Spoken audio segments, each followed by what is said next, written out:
السلام علیکم میرے پیارے بہن بھائیوں۔ آتش بازی حرام ہے۔ افسوس، آتش بازی کی ناپاک رسم اب مسلمانوں میں زور پکڑتی جا رہی ہے۔ مسلمانوں کا کروڑ روپیہ ہر سال آتش بازی کی نظر ہو جاتا ہے۔ آئے دن یہ خبر آتی ہے کہ فلاں جگہ آتش بازی سے اتنے گھر جل گئے اور اتنے لوگ جھلس کر مر گئے وغیرہ وغیرہ۔ اس میں جان کا خطرہ، مال کی بربادی اور مکان میں آگ لگنے کا خدشہ ہوتا ہے۔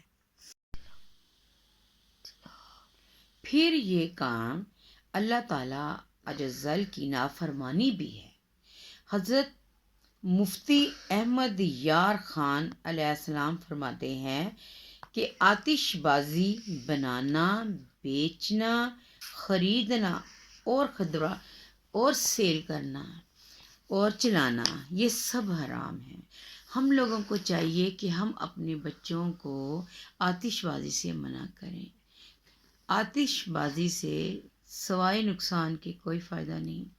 آپ لوگوں نے اپنے بچوں کو روکنا ہے کہ آتش بازی حرام ہے۔ اسلام میں اس کا کہیں ذکر نہیں آیا۔ ہم لوگوں کے لیے صرف یہ رات عبادت کی رات ہے کہ ہم اللہ تعالیٰ کی عبادت کریں اور اپنے لیے صحت و تندرستی کی دعائیں کریں۔